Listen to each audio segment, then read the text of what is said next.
Bonjour, je m'appelle Camille. Et si je vous disais que pendant 23 ans, j'ai vécu comme une pauvre, alors que j'étais l'héritière d'une des plus grandes fortunes de Lyon? Ouais, vous avez bien entendu. Pendant que je comptais mes centimes pour acheter des pâtes bas de gamme chez Lidl, ma famille vivait dans un appartement haussmannien de 300 mètres carrés dans le 6e arrondissement. Pendant que je portais des fringues de Emmaüs, ma mère se pavanait avec des sacs Hermès et des bijoux Cartier. Et le pire, c'est que tout ça, c'était mon héritage, mon destin volé, ma vérité occultée depuis ma naissance. Mais avant de vous raconter comment j'ai découvert ce secret monumental, laissez-moi vous ramener au début. Parce que cette histoire, elle commence dans un 2 pièces pourri de Vénissieux, avec ma tante Agnès qui sentait toujours le tabac froid et la lavande, et moi, une gamine de 7 ans qui venait de perdre son père. Du moins, c'est ce qu'on m'avait dit. Ma tante Agnès n'était pas méchante, tu vois. Elle était juste dure. Le genre de femme qui avait connu la vraie galère, qui avait bossé toute sa vie comme aide-soignante de nuit, qui comptait chaque euro 3 fois avant de le dépenser. Notre appart, il était minuscule. Je dormais sur un canapé-lit dans le salon. Les murs étaient tellement fins qu'on entendait les voisins se disputer tous les soirs. L'hiver, on mettait 3 pulls parce que le chauffage coûtait trop cher. Mais Agnès, elle me répétait sans cesse « Camille, ma chérie, on n'a pas grand-chose, mais on a notre dignité. On ne doit rien à personne. » Elle allait devenir mon mantra pendant des années. Ma prison aussi, d'une certaine manière. J'ai grandi dans cette simplicité forcée. Pendant que mes camarades de classe partaient en vacances à la mer, moi je passais mes étés à aider ma tante à faire le ménage chez des bourgeois lyonnais. C'est là que j'ai vu pour la première fois comment vivaient les riches. Les appartements immenses, les bibliothèques remplies de livres qui sentaient le cuir, les cuisines équipées où personne ne cuisinait vraiment. Je me souviens d'avoir pensé, un jour, j'aurai ça. Je sortirai de Vénissieux. Mais franchement, à l'époque, c'était qu'un rêve de gamine naïve. Mon passé conturbado était déjà scellé, ou du moins je le croyais. Le vrai point de virada est arrivé quand j'avais 16 ans. Un matin de novembre, gris et froid, comme seul Lyon sait faire, j'ai trouvé ma tante en train de pleurer dans la cuisine. C'était la première fois que je la voyais craquer. Elle tenait une lettre froissée dans ses mains tremblantes. Quand je lui ai demandé ce qui se passait, elle a juste secoué la tête et m'a dit « Ta mère, elle veut te voir. » Ma mère? J'avais toujours cru qu'elle était morte. C'est ce qu'Agnès m'avait raconté depuis toujours. Ta maman est partie au ciel avec ton papa, ma puce. Mais non, ma mère était bien vivante. Elle vivait même à Lyon, à 20 minutes de métro, de notre HLM miteux. Et elle voulait me rencontrer. Tu imagines le choc? La crise émotionnelle? J'étais en colère, dévastée, confuse. Agnès m'a finalement expliqué une partie de la vérité occultée. Ma mère m'avait abandonné bébé. Elle avait choisi une vie duplique, une vie où je n'existais pas. Et Agnès, la sœur cadette de mon père décédé, m'avait recueilli par amour et par devoir. Mais pourquoi maintenant? Pourquoi après 16 ans de silence? Agnès ne voulait pas me le dire. Laisse tomber, Camille. Cette femme ne t'apportera que des ennuis. Mais moi, j'étais têtue. J'avais besoin de comprendre. J'avais besoin de réponses. Alors j'ai accepté de la rencontrer. Le jour de notre première rencontre, je me souviens que je tremblais tellement dans le métro que j'ai failli vomir. On s'est donné rendez-vous dans un café chic de la Presqu'île, le genre d'endroit où un café coûte 6 € et où les gens parlent à voix basse. Quand je l'ai vue, j'ai tout de suite su que c'était elle. Pas parce qu'elle me ressemblait. Non. Elle était élégante, sophistiquée, avec des cheveux châtains parfaitement coiffés et un tailleur Chanel. Moi, j'étais en jean troué et baskets usées. Elle m'a souri, mais c'était un sourire froid, calculé. « Camille, ma chérie, comme tu as grandi. » Sa voix était douce mais distante. Elle m'a commandé un chocolat chaud et elle a pris un thé. Et puis elle m'a raconté son histoire. Comment elle était tombée enceinte trop jeune. Comment mon père, son grand amour, était mort dans un accident de voiture avant ma naissance. Comment elle avait fait un choix difficile, me confier à Agnès pour pouvoir se reconstruire et réussir sa vie. Elle a dit ça comme si c'était normal, comme si abandonner son bébé était juste une décision de carrière. Et puis, elle a lâché la vraie raison de ce rendez-vous. Elle se remariait avec un homme riche, très riche. Et pour des raisons juridiques compliquées, un héritage, des histoires de famille. Elle avait besoin de ma signature sur des papiers. Des papiers qui, selon elle, ne changeraient rien pour moi, mais qui faciliteraient sa nouvelle vie. À 16 ans, je ne comprenais pas tous les détails. Mais Agnès, quand je lui ai raconté, elle est devenue blanche comme un linge. « Camille, écoute-moi bien, ne signe rien.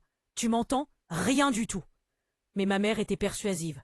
Elle m'a appelé, envoyé des messages, m'a promis une relation. De l'argent pour mes études, une place dans sa vraie famille. Elle m'a fait miroiter un monde que je n'avais jamais connu, un destin différent. Et moi, comme une idiote, j'ai signé. Si cette histoire vous touche déjà, abonnez-vous et activez la cloche, parce que les prochaines pourraient bien changer votre rapport à l'argent et à la confiance. Les années ont passé. Ma mère a disparu aussi vite qu'elle était apparue. Plus de nouvelles, plus d'appels, rien.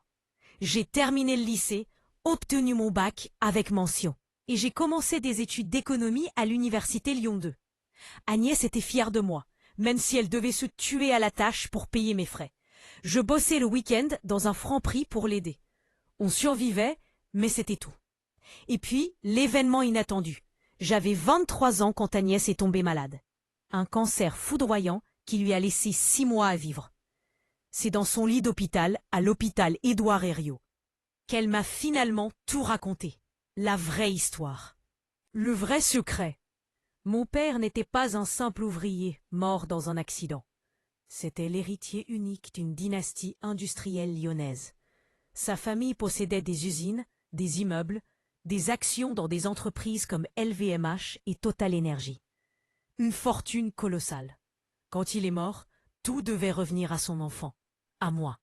Mais ma mère, elle avait tout manigancé, en me faisant signer ses papiers à 16 ans. Elle avait transféré mes droits d'héritière à elle-même en tant que tutrice légale. Elle avait ensuite épousé un avocat véreux qui l'avait aidé à détourner l'Herança Prohibida. Ma grand-mère paternelle, trop âgée et manipulée, n'avait rien vu venir. Pendant 23 ans, j'avais vécu dans la pauvreté alors que des millions d'euros dormaient dans des comptes à mon nom. Des milliers que ma mère dépensait tranquillement. Agnès pleurait en me racontant tout ça. J'aurais dû t'en parler plus tôt, ma chérie. Mais j'avais peur. Peur qu'il te fasse du mal si tu savais. Peur de perdre le seul contrôle que j'avais sur ta sécurité. Je ne savais pas quoi ressentir. La colère, la tristesse, le choc, tout en même temps probablement. Agnès est morte 3 semaines plus tard. J'étais seule, fauchée, et dépositaire d'une vérité explosive. C'est là que ma décision irréversible a eu lieu. Je ne suis pas du genre à me laisser faire. Alors, j'ai pris mes économies. À peine 800 € sur mon livret A à la caisse d'épargne. Et j'ai payé une consultation avec un avocat spécialisé en succession. Il s'appelait Maître Renaud, un type sérieux, avec un cabinet dans les 2e arrondissement. Quand je lui ai raconté mon histoire, il est resté silencieux un long moment. Puis, il a souri. « Mademoiselle, si tout ce que vous dites est vrai, nous avons un cas en or. Mais ça va être long et coûteux. » Je n'avais pas d'argent, mais j'avais la rage et la vérité de mon côté. Maître Renaud a accepté de travailler au succès, c'est-à-dire qu'il ne serait payé que si on gagnait. Il a commencé à creuser. Documents notariés, acte de naissance, testament. Relevé bancaire. Il a découvert que ma mère avait effectivement falsifié des signatures, manipulé des dates, utilisé ma minorité pour détourner l'héritage. C'était un montage complexe, mais fragile. Le procès a duré 3 ans. 3 années de galère totale. J'ai dû bosser comme serveuse dans des brasseries lyonnaises pour payer mon loyer. Un studio de 15 mètres carrés dans le 7e que je partageais avec des cafards. Je mangeais des pâtes et des œufs tous les jours. Je n'avais pas de vie sociale. Mais je tenais bon, parce que je savais que c'était mon moment décisif. Ma seule chance de reprendre ce qui m'appartenait. Et vous savez quoi? On a gagné.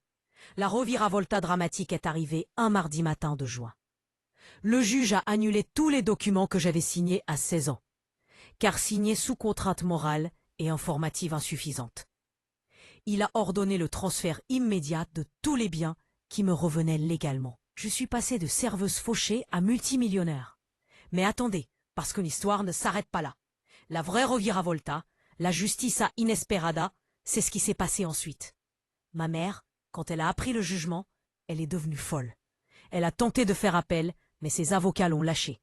Ils savaient qu'elle avait perdu. Son mari l'a quittée. Ses amis de la haute société lyonnaise l'ont snobée. Sa queda a été brutale et publique. Et devinez qui a frappé à ma porte 6 mois après le jugement? Elle. Ma mère. En larmes, habillée comme une clocharde, maigre et défaite. Elle m'a supplié de l'aider. Camille, s'il te plaît, je n'ai plus rien. Je vis dans un foyer.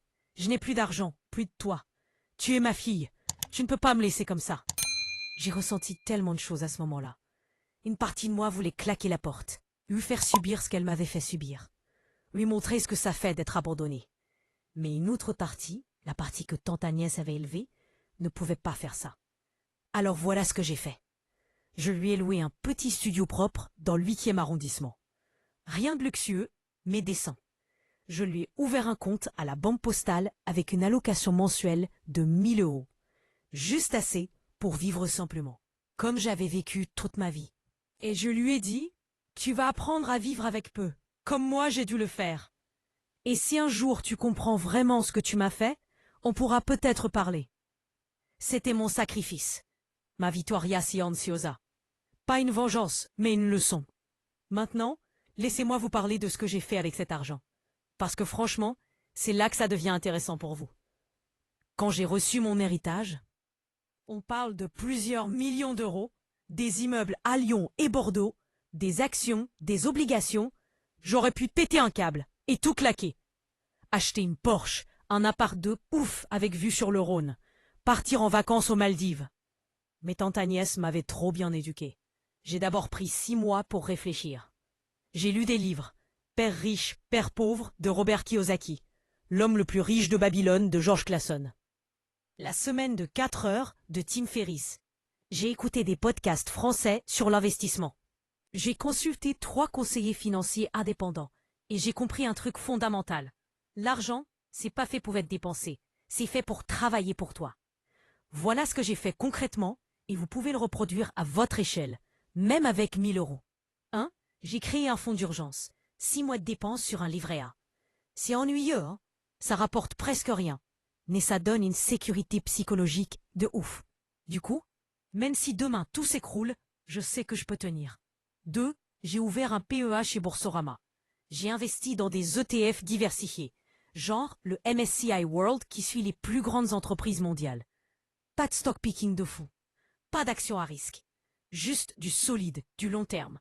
Franchement, l'investissement passif, c'est la base. 3. J'ai gardé mes immeubles, mais je les ai rénovés et mis en location. Ça me génère un revenu passif tous les mois. C'est pas glamour, mais bordel, ça paie les factures sans que je bosse.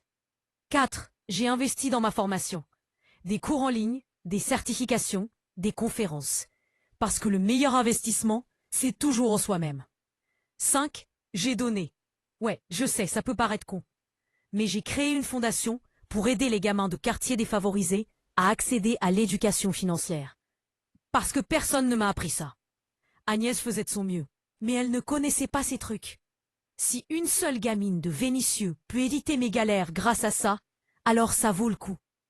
Et aujourd'hui, je vis confortablement, mais pas dans le luxe ostentatoire. J'ai un bel appart, oui. Je voyage, oui. Mais je conduis toujours une Peugeot d'occasion et j'achète mes fringues chez Zara. Parce que j'ai compris que le vrai luxe, c'est la liberté. La liberté de dire non à un boulot merdique. La liberté de choisir mes projets. La liberté de ne plus jamais dépendre de personne. Cette ascension, elle n'est pas arrivée par chance. Elle est arrivée parce que j'ai refusé d'accepter le destin qu'on m'avait imposé.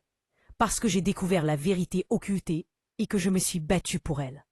Vous savez ce qui est dingue? Ma mère me contacte encore parfois. Elle m'envoie des messages maladroits pour prendre des nouvelles. Je lui réponds poliment, mais je garde mes distances. Certaines blessures ne guérissent jamais complètement, mais j'ai fait la paix avec mon passé conturbado. Et voilà la leçon que je veux que vous reteniez. Toi qui m'écoutes en ce moment même. Ton destin n'est pas scellé, peu importe d'où tu viens. Peu importe les secrets qu'on t'a cachés. Peu importe l'errança prohibida qui t'a été volée. Tu peux reprendre le contrôle. Commence petit. Télécharge Yingso ou Bankin pour traquer tes dépenses. Ouvre un livret A si tu n'en as pas. Lis un bouquin par mois sur les finances. Apprends comment fonctionne un ETF, c'est pas sorcier.